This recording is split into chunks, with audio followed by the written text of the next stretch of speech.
music, beautiful thing, and I want to show you something really simple and kind of magical. So I'm talking about inversions. It's very simple, it's not scary, and I'm going to show you exactly what I'm talking about. We are going to use just a few shapes. This is a chord E minor, and from this chord I'm going to go to an inversion. So this chord is actually B minor, but it's a first inversion. That's why it sounds so beautiful. So check out the fingering for a second. This is my E minor. You can also just play two notes if you're a little lazier today, it's fine.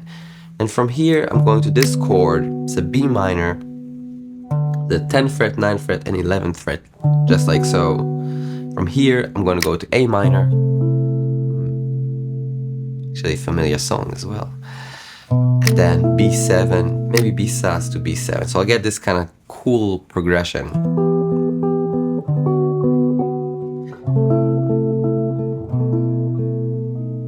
Now, what is happening here is very, very, very interesting. So the first chord is E minor, so we're in the key of E minor. The second shape that I'm using is an inversion. So grab this fingering, because that's a big deal. I can use that a lot when we're playing music. And all I'm doing again is I can think about this chord B minor, literally just a bar chord, and all I'm doing is 1, 2, 3. So I'm playing the first inversion. I have the 3 in the bass. The D is in the bass. So I can see the motion from E minor to B minor. Oof, first inversion, so beautiful.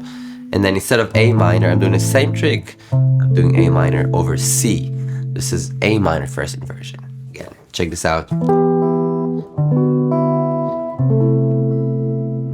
Then I went to kind of a classical spot. This is the 5 sus4 to basically B7. So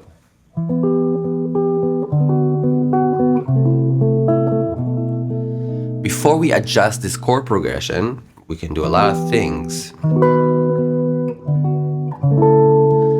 Before we do that, I want to understand why it sounds so beautiful. So for me, I'm hearing the 1 home bass, and then I'm getting this kind of mellow sadness, if you will, which is really beautiful. And the reason I'm feeling that feeling is because we're going to B minor, which is the 5, but it's not major, it's minor. So that's kind of a twist. 1, 5 minor, first inversion. Oof. And then 4 minor, first inversion, again, softer. Then going to the 5 with a suspended note. So the whole thing sounds like this.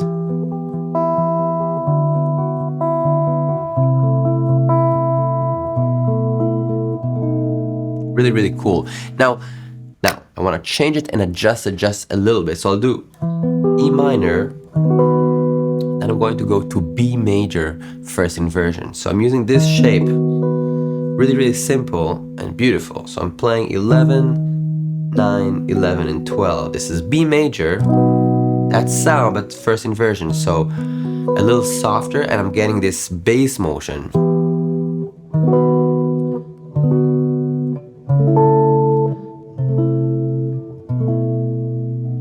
Just trying to take the shapes and adjust them a little bit. So I have E minor, and then B major first inversion, and then B minor, and then A major first inversion, and then A minor, and then back to this B. So I'm just adding 2 chords. I'm adding the B major to the B minor. I'm adding the A major to the A minor. But what is happening in that process, I'm getting melody. I can't sing my voice, I'm sorry. I'm getting this motion of 1, 5 first inversion, 5 minor, 4 major, wow, 4 minor, and back to the 5. So listen to it again.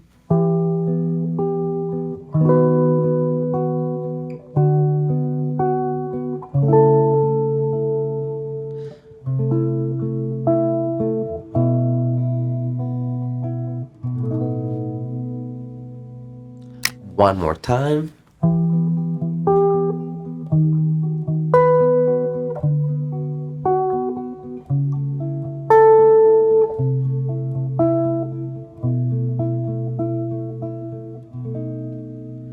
Now, what is really interesting to me is how beautiful these chords sound on the fretboard. If I just take this, this inversion that we use, this B minor first inversion, and I just move it around the fretboard,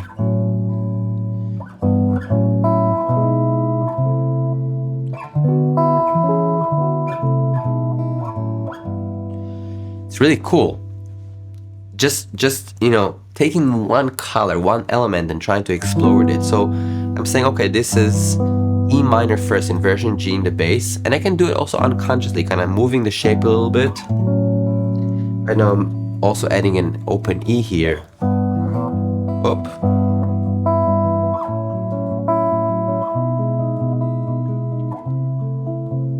Kind of cool.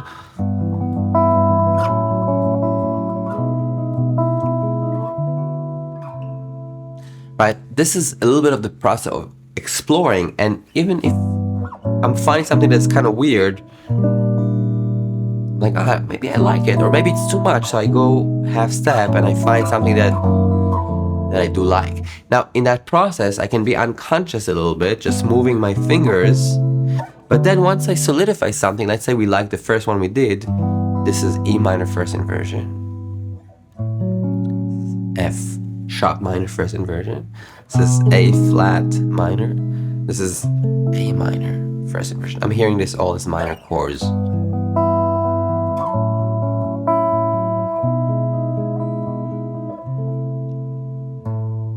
Hearing this as an A. So I can start hearing the music. Another thing, this shape, the same shape for first inversion. So again, this A minor first inversion can also function, and you can use it as a C6, right? So if somebody is hearing it as a major, it's because you can hear the C major with a 6. So again, it can function in two ways. It can be a C tonality with a 6, or it can be an A minor first inversion. Another thing, and it's the other shape, this A major first inversion. I can take this shape as well and see how it sounds around the board. Now, I'm going to tell you right now that if I'm taking this shape, this is G major first inversion, taking this shape and going to resolve it, I can do this kind of progression.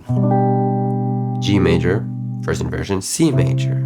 I can continue this motion, A major to D major, B major to E major. So it's like this kind of sequential sound.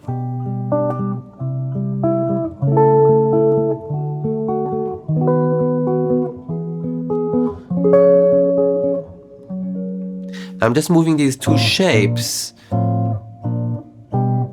but actually in that process I can learn a lot about music, because I'm learning how motions sound and feel like. And I'm learning about inversions. I'm learning, oh wow, this is G major first inversion, B in the bass into C major. Oh wow, this is A major to D. And I can even take just that snippet. So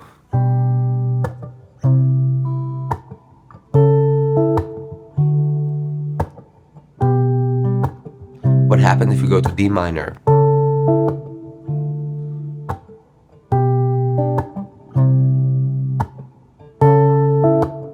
What happens if it's C minor?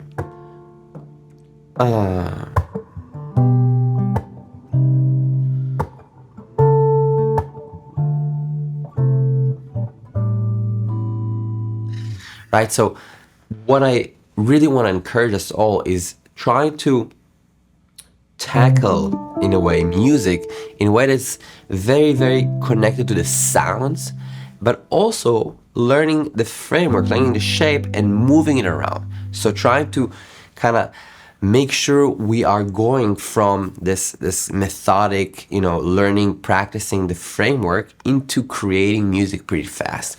And again, we can always pause and say, okay, why is this sounding the way it does? Okay, so this is G major first inversion. What does that mean?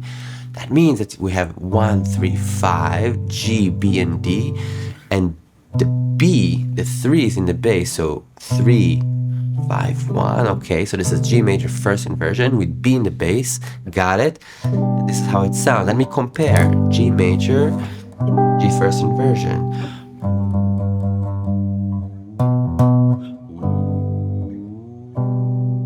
Oh, that's cool, right? So trying to make sure we're asking the questions in order to create.